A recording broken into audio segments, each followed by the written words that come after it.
Assalamualaikum warahmatullahi wabarakatuh. Kami dari kelompok 6, di sini kami akan memaparkan materi terkait analisis data kualitatif. Materi ini kita ambil dari buku Uma Sekaran di chapter 16. Sebelum masuk ke materi, perkenalkan kelompok kami terlebih dahulu.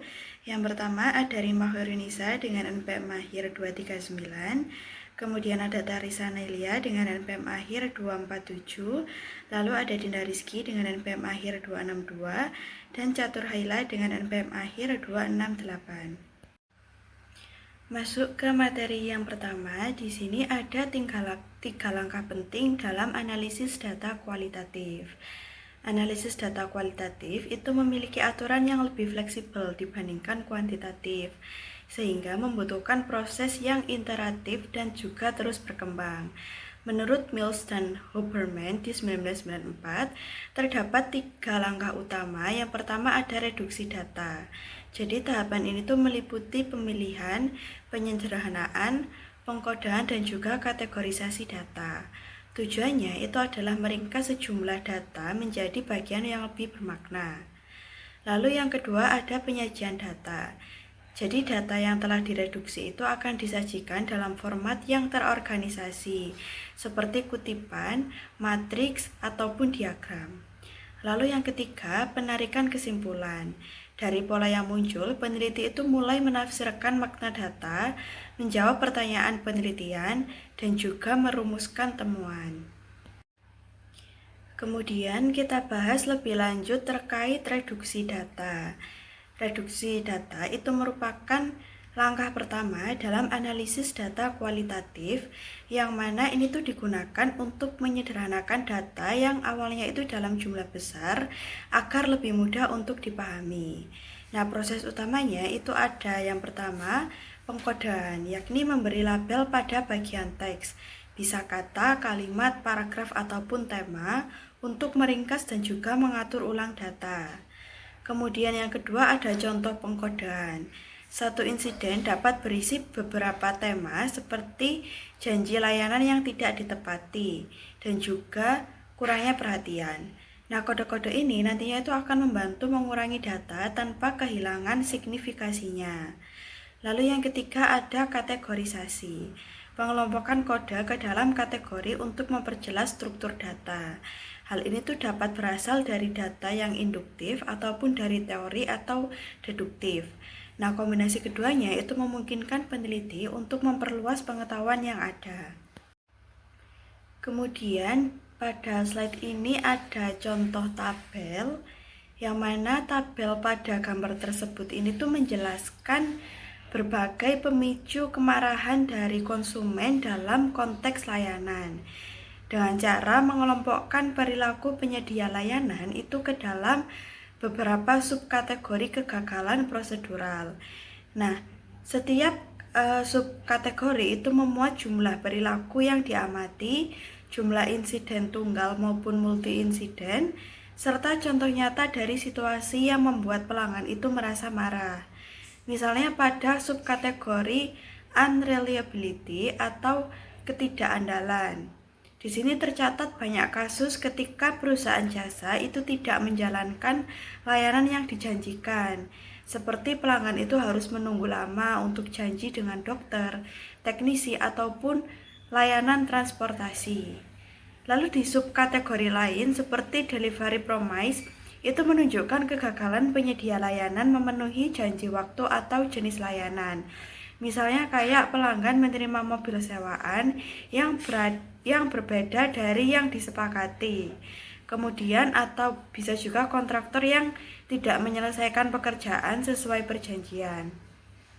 Tabel ini juga mencakup contoh situasi kecil namun mengganggu, seperti sopir taksi yang awalnya itu menyepakati harga rendah tetapi kemudian meminta tarif normal. Jadi secara keseluruhan, tabel ini tuh memberikan gambaran sistematis tentang bagaimana kegagalan prosedural dalam layanan itu dapat memicu kemarahan dari konsumen, serta menunjukkan frekuensi dan juga variasi bentuk-bentuk kegagalan tersebut. Kemudian lanjut ke bagian tabel lanjutan. Di Di sini tuh menampilkan kategori pemicu kemarahan konsumen yang berkaitan dengan inaccessibility atau ketidakmudahan akses, serta kebijakan perusahaan yang dirasa dapat menghambat proses layanan. Pada kategori inaccessibility itu tercantum berbagai situasi ketika pelanggan itu kesulitan mengakses layanan, baik melalui telepon, email, maupun internet. Misalnya, nomor layanan yang terlalu sibuk atau sulit dihubungi. Lalu ada pula kasus ketidaktersediaan elemen layanan tertentu, seperti loket atau meja pelayanan yang tutup lebih cepat dari jam operasional yang diharapkan, atau lokasi penyedia layanan yang sulit dijangkau. Tabel ini juga menunjukkan contoh pengalaman nyata, misalnya seseorang yang berhari-hari mencoba untuk membuat janji dengan dokter, tetapi tidak berhasil karena telepon itu tidak pernah tersambung. Selanjutnya, subkategori company policy dan juga rules itu menggambarkan bagaimana kebijakan internal perusahaan itu dapat memicu kemarahan, seperti prosedur layanan yang tidak efisien, kemudian adanya aturan yang tidak jelas, sehingga proses penjadwalan yang dianggap tidak adil. Nah, salah satu contoh yang ekstrim yang ditampilkan di tabel ini itu adalah adanya prosedur pembagian layanan oleh sebuah organisasi yang dinilai tidak transparan dan juga menimbulkan ketidakpastian yang berkepanjangan. Nah, jadi secara keseluruhan tabel ini tuh menegaskan bahwa hambatan akses dan juga kebijakan perusahaan yang buruk itu dapat menjadi sumber ketidakpastian dan juga sumber kemarahan yang signifikan bagi konsumen. Di halaman ini, tabel tuh masuk kategori interactional failures, yaitu kondisi di mana staff tuh berinteraksi dengan pelanggan, tapi caranya bikin pelanggan marah. Fokusnya bukan lagi kualitas layanan inti, tapi cara manusia ke manusia. Isi utamanya yaitu impolite behavior, yaitu staff bersikap kasar, ngomong nggak sopan, atau merespon pelanggan dengan cara yang nyakitin. Contoh, dokter tuh bilang pasien tukang ngeluh. Kemudian ada insulting behavior atau offensive. Staff tuh mengeluarkan komentar menghina, merendahkan, atau mempermalukan pelanggan. Efeknya, pelanggan itu merasa tidak dihormati, jadi dia langsung marah. Halaman ini intinya tuh menegaskan bahwa interaksi buruk dari staf seringkali jadi pemicu kemarahan yang lebih kuat daripada kesalahan teknis layanan. Halaman ini itu melanjutkan daftar perilaku staf yang bikin pelanggan tuh kesal karena kurang peka dan gak responsif. Poin pentingnya itu not taking client seriously. Pelanggan tuh ngerasa diabaikan, disepelekan, atau dianggap lebay. Contohnya, montir bilang yes baby, yes dear, tapi masalah mobil tuh nggak diselesaikan. Unresponsiveness, yaitu staff cuek, lambat, atau nggak melayani ketika pelanggan butuh. Contohnya itu kayak kasir kabur, staf toko nggak mau bantu cari ukuran, terus ada incomplete atau incorrect information. Jadi staff tuh tidak memberi info akurat atau menahan info, misal tidak menjelaskan alasan delay pesawat. Kemudian ada personal attention dan impersonal treatment. Pelanggan tuh ngerasa nggak diperhatikan secara pribadi. Contoh, pelayan tuh lupa bawa bill karena asik ngobrol. Di halaman ini vibe-nya tuh kayak aku sebagai pelanggan ngerasa invisible. Di sini ini masuk kategori baru yaitu outcome failures, yaitu kegagalan pada hasil layanan inti, bukan interaksi. Subkategori besarnya itu ada service mistakes, yaitu kesalahan pada layanan inti kecil sampai besar. Contoh, makanan salah, diagnosa salah, tas rusak, operasi gagal. Kemudian ada defective tangibles, yaitu barang atau fasilitas yang rusak atau jelek. Misal ada ATM error, makanan dingin, hotel buruk padahal mahal. Kemudian ada billing errors, yaitu pelanggan dikenai biaya salah atau berlebihan. Kemudian ada high price, yaitu pelanggan tuh merasa harga tidak masuk akal dibanding ekspektasi atau kompetitor. Di halaman ini, intinya kalau hasilnya tuh salah, trust-nya itu jadi hilang, kemudian pelanggan tuh bakal marah.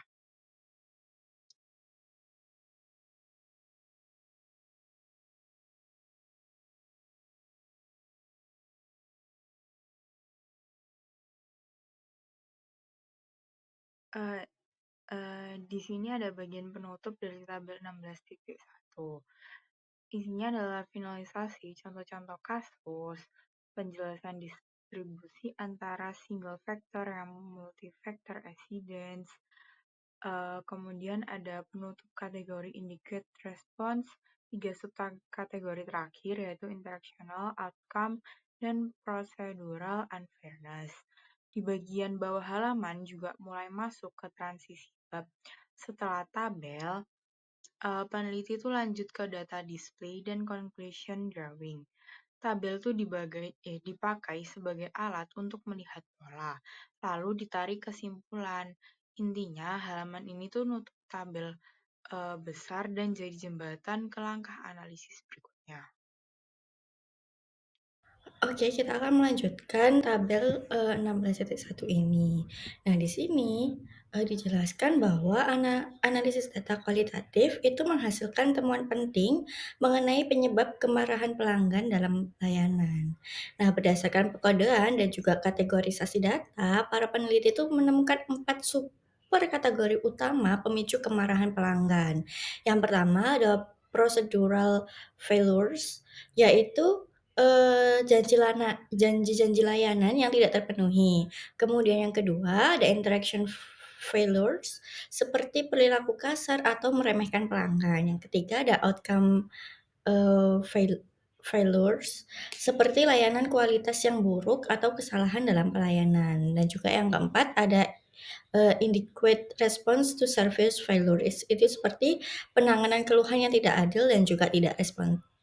Nah, semua kategori tersebut itu ditampilkan dalam tabel 16.1 ini, yang juga menunjukkan contoh kejadian nyata dan seberapa sering setiap perilaku muncul sehingga memudahkan manajemen dalam mengidentifikasi area yang harus diperbaiki untuk mencegah kemarahan konsumen. Selanjutnya ada data display.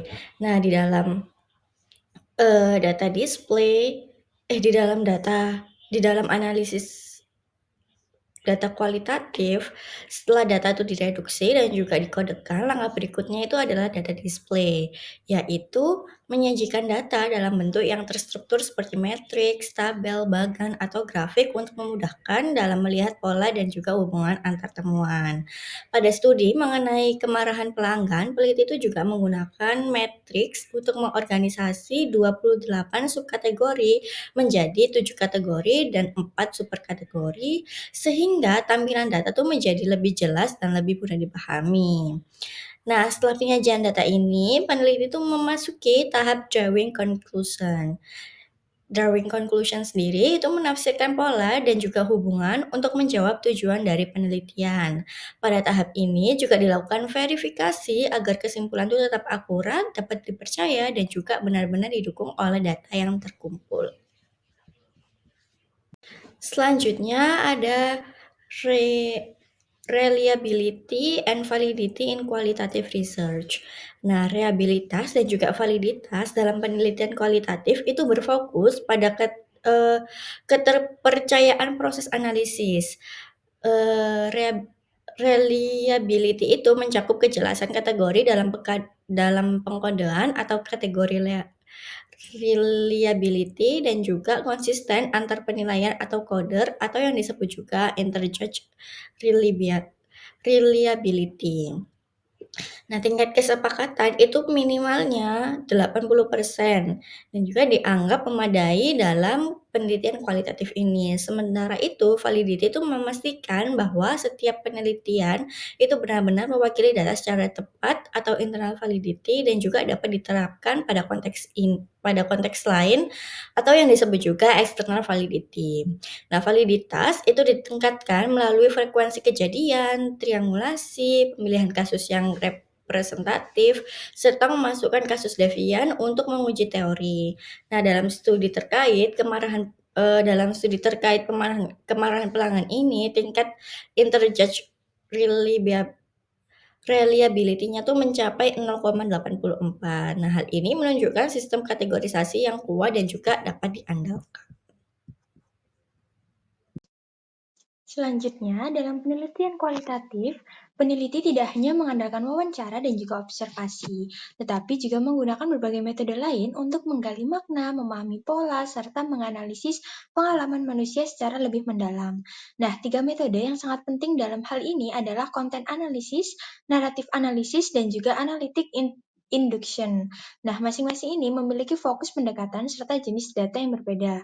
Namun, semuanya bertujuan memberikan pemahaman yang kaya dan juga komprehensif mengenai fenomena sosial.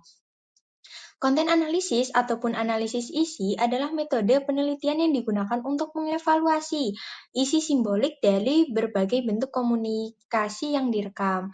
Nah, bentuk komunikasi ini bisa berupa artikel surat, surat kabar, iklan, situs web, postingan media sosial, transkrip wawancara, video, maupun rekaman audio. Nah, konten analisis ini bekerja dengan cara mengidentifikasi dan juga mengkategorikan elemen tertentu dalam teks ataupun media seperti kata-kata, konsep, karakter, tema, maupun kalimat yang signifikan. Nah, metode ini sangat berguna dalam penelitian harus menganalisis jumlah data yang besar secara sistematis dan juga objektif. Nah, kalau di dalam konten analisis ini terdapat 2 pendekatan utama. Yang pertama, analisis konseptual yang bertujuan mengidentifikasi keberadaan dan frekuensi kemunculan konsep tertentu dalam teks. Nah, pendekatan ini Pendekatan ini membantu menemukan pola sederhana tetapi penting. Kedua, analisis relasional, yaitu pendekatan yang membangun dari analisis konseptual dengan mempelajari hubungan antar konsep. Nah, dengan cara ini, peneliti itu dapat memahami hubungan makna yang lebih kompleks. Hasil dari konten analisis ini kemudian akan digunakan untuk membuat inferensi tentang pesan dalam teks, pengaruh faktor lingkungan terhadap isi pesan, ataupun dampak pesan terhadap audiens. Metode ini telah banyak digunakan dalam studi kampanye politik, analisis iklan, dan juga pemahaman strategi tentang bagaimana media daring mempengaruhi komunikasi. Nah, berbeda dari konten analisis, naratif analisis ini berfokus pada cerita maupun narasi pribadi yang disampaikan individu mengenai pengalaman hidup mereka. Narasi dipandang sebagai rangkaian peristiwa yang tersusun secara kronologis dan mengandung makna tertentu bagi individu tersebut. Peneliti yang menggunakan naratif analisis ingin memahami bagaimana orang menafsirkan pengalaman, membangun identitas, dan juga memaknai perubahan dalam hidup mereka. Nah, data naratif ini biasanya dikumpulkan melalui wawancara mendalam yang dirancang untuk mendorong responden menceritakan suatu kejadian dalam konteks sejarah hidupnya. Peneliti tidak hanya memperhatikan isi cerita, tetapi juga struktur cerita, urutan peristiwa, emosi yang muncul, serta cara responden menghubungkan suatu peristiwa dengan peristiwa lainnya. Fokus utama metode ini adalah urutan temporal, apa yang terjadi dalam suatu kejadian, bagaimana kejadian itu berlangsung, dan apa konsekuensinya. Naratif analisis ini banyak digunakan dalam penelitian perilaku konsumen, pengalaman pelanggan, maupun studi psikologi sosial. Metode ketiga adalah analytic induction, yaitu merupakan strategi umum dalam analisis kualitatif yang bertujuan mengembangkan penjelasan yang kuat dan juga universal terhadap suatu fenomena. Nah, dalam analytic introduction ini, peneliti memulai dengan merumuskan hipotesis awal berdasarkan fenomena yang diamati. Hipotesis ini kemudian diuji terhadap berbagai kasus. Jika ditemukan kasus yang tidak cocok dengan hipotesis, maka hipotesis akan direvisi dan juga diperbaiki. Nah, proses ini itu berlangsung terus-menerus hingga peneliti menemukan pola ataupun teori yang konsisten dan juga mampu menjelaskan semua variasi kasus. Analytic induction ini menekankan proses iteratif dan juga reflektif. Peneliti tidak hanya mengumpulkan data, tetapi terus-menerus membandingkan, mengevaluasi, dan juga memodifikasi penjelasan yang ia bangun. Dengan demikian, metode ini akan membantu menghasilkan teori yang lebih akurat dan juga mendalam karena telah diuji berulang kali melalui pembahasan berbagai kasus nyata. Nah, secara keseluruhan, ketiga metode ini yang tadi sudah kita jelaskan, yaitu content analysis, narrative analysis, dan juga analytic induction, ini memperkaya pendekatan kualitatif dengan cara memberikan alat bagi peneliti untuk memahami data secara lebih sistematis, mendalam, dan juga bermakna. Nah, masing-masing metode memberikan sudut pandang unik yang membantu peneliti menangkap kompleksitas fenomena sosial dan menghasilkan temuan yang kuat serta relevan. Nah, materi selanjutnya adalah mengenai Big Data. Big Data sendiri itu adalah istilah yang digunakan untuk menggambarkan pertumbuhan data yang sangat besar, cepat, dan juga beragam, yang dihasilkan dari berbagai aktivitas digital, baik di dalam maupun di luar organisasi. Nah, istilah ini itu mulai populer seiring meningkatnya penggunaan teknologi digital dan juga internet yang menyebabkan jumlah data berkembang secara eksponensial. Nah, pada awalnya, Big Data ini hanya merujuk pada data berukuran yang sangat besar, yang tidak dapat diproses menggunakan metode maupun alat tradisional. Namun, seiring perkembangan teknologi, maka Big Data ini menjadi lebih luas dan mencakup berbagai jenis data, termasuk data terstruktur dan juga data tidak terstruktur dan ada semi-terstruktur. Nah, data terstruktur itu adalah data yang disimpan dalam format yang rapi, seperti tabel angka ataupun database tradisional. Sementara itu, data tidak terstruktur mencakup teks bebas seperti postingan media sosial, seperti ada di Twitter, Facebook, ataupun ada email weblog, gambar, video, ataupun rekaman suara. Nah, ada juga data semi terstruktur. Ini seperti data hasil klik dari aktivitas penggunaan di website. Nah, perkembangan teknologi modern ini memungkinkan data jenis apapun untuk dikumpulkan, diukur, dan juga disimpan, dan dianalisis sehingga menghasilkan wawasan yang dapat membantu organisasi dalam mengambil keputusan. Nah, Big Data ini biasanya dijelaskan melalui 3 karakteristik utama yang dikenal sebagai 3V, yaitu volume, variety, dan juga velocity. Volume ini mengacu pada jumlah data yang sangat besar, mulai dari gigabyte hingga petabyte, dan bahkan bisa lebih. Kemudian data yang sangat banyak ini membutuhkan teknologi khusus untuk menyimpan dan mengelolanya. Nah, kemudian ada variety tadi. Ini merujuk pada keberagaman data yang ada, tidak hanya berupa angka, tetapi juga bisa teks, gambar, suara, maupun video. Nah, setiap jenis data ini memiliki cara pengelolaan yang berbeda, sehingga menambah kompleksitas analisisnya. Kemudian yang terakhir itu ada velocity. Nah, ini menggambarkan kecepatan data yang dihasilkan dan juga diterima. Nah, selain 3 karakteristik utama tersebut, beberapa ahli menambahkan karakteristik keempat, yaitu veracity, yang berkaitan dengan kebenaran, keandalan, dan juga kualitas data.